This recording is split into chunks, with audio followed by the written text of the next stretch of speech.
Son mari l'a emmenée en Afrique pour qu'elle s'y retrouve sans papier, sans possibilité de revenir. Mais Lady, écoutez attentivement cette histoire. J'ai eu une jeune dame ce matin qui m'a raconté cette histoire par rapport à une amie à elle.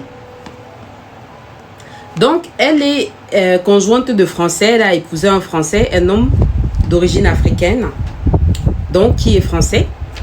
Et donc, le monsieur l'amène en France. Donc, elle a un visa long séjour d'1 an qu'elle n'a pas validé. Le monsieur s'est arrangé à ce qu'elle ne valide même pas le visa.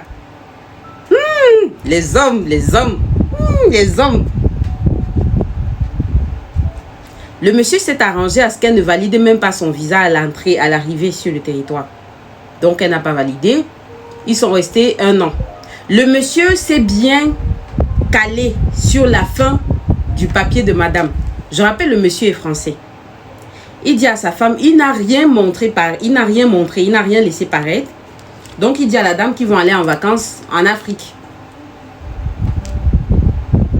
La jeune fille, c'est un monsieur un peu âgé. La jeune fille, vraiment, elle me dit qu'il n'y avait pas de problème dans le couple. Il n'y avait aucun problème. L'homme lui expliquait que lui, il veut faire sa vie en Afrique, il veut retourner. Vous savez, il y a les gens, quand ils ont la nationalité, c'est là où ils se rappellent que bon, il faut qu'ils habitent en Afrique, quoi. Bon.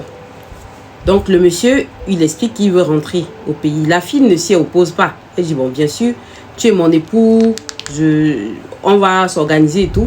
Mais elle ne pensait pas se retrouver bloquée au pays. Comme aujourd'hui, elle est bloquée. Depuis 3 mois, elle est bloquée en Afrique. Le monsieur laisse donc son papier, son visa se termine dans le passeport. Elle n'a fait aucun signalement à l'OFI. Donc, elle n'a pas validé son visa d'entrée. Elle n'a pas été prendre un rendez-vous de renouvellement à la préfecture. Déjà, sans l'attestation de validation, on n'aurait pas pu la renouveler. Et le mari, donc, l'amène en vacances en Afrique. Début été.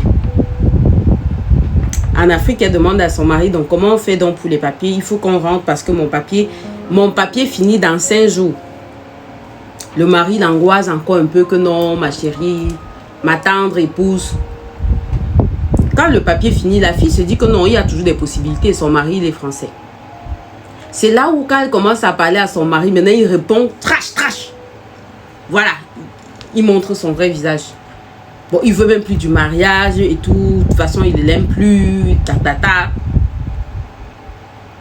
Est-ce qu'on peut faire ça aux enfants des gens? C'est vous qui venez, vous décidez d'épouser les enfants des gens. Vous décidez, sans fusil à la tempe, de les amener à l'hôtel. Vous leur passez la bague au doigt.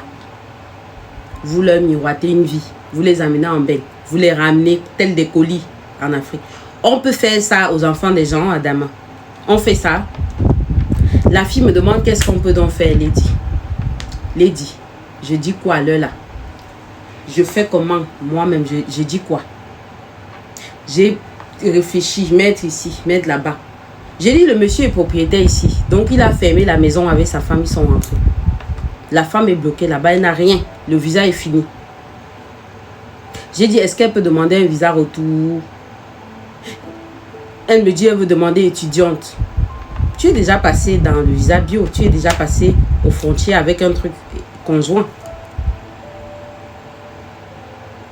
Donc, vraiment, vous aussi analysez la situation. Vous me dites, mais la leçon à tirer de cette petite histoire, somme toute rocambolesque, c'est que, mesdames, vraiment, je ne sais pas pour vous, hein, ne soyez pas des femmes, c'est-à-dire comme des petits oiseaux. Vous ouvrez la bouche que l'homme met. C'est-à-dire, une fois que vous êtes marié, une fois que vous avez un homme dans votre vie, l'homme fait tout. L'homme gère le passeport, vous n'en savez rien. Il gère les actes de naissance des enfants, vous n'en savez rien. C'est lui qui achète la maison, il achète la voiture, il revend, tout ce qui est administratif, vous n'êtes pas au courant. Vous ne savez pas ce qui se passe. J'ai beaucoup de ladies dans ce cas de figure. C'est l'homme qui gère tout. Vous êtes là en marionnette, en toutou, faiseuse d'enfants. Cette époque est révolue, mesdames. Quand vous entendez, on parle d'égalité de sexe. Ça vous dit rien? On respecte, mais tu me prends plus comme si on était en 50. Quand même. Voilà qu'on est allé la déposer comme le colis en Afrique. Comment on fait? Elle n'a rien vu venir. Elle est déjà en dépression en Afrique. L'Afrique même où il n'y a pas de dépression, elle fait la dépression là-bas, même là-bas. Elle dit qu'elle va porter à plainte au monsieur pour maltraitance, pour infidélité ou je sais pas quoi. On n'est pas en France ici, hein. Là-bas c'est l'Afrique. Tu vas porter plainte à qui pour infidélité? Aïe, en Afrique là-bas. Un pays où la polygamie est autorisée. Les musulmans qui doivent avoir 4 femmes, le Coran dit, ayez même dit si vous pouvez, si vous avez les moyens. Tu vas porter plainte que... Mesdames, réveillez-vous. Réveillez-vous. Il faut au moins connaître par où. C'est de la même manière que je m'adressais à une lady ici. Vous ne pouvez pas tout confier à l'assistante sociale, elle fait tout, vous n'êtes au courant de rien. You need to be aware. You need to know what is happening in your file. Qu'est-ce que vous pensez de cette sordide histoire? De cette histoire vraiment qu'on entend tous les jours mais qu'on n'ose pas dire. Qu'est-ce que vous en pensez? Quel conseil est-ce que vous pouvez donner à cette jeune femme? Elle me suit, son amie aussi. Laissez vos ressentis en commentaire. Je parle en rigolant mais c'est violent en fait. On y pense, on se dit on n'aimerait pas être à la place de la fille quoi.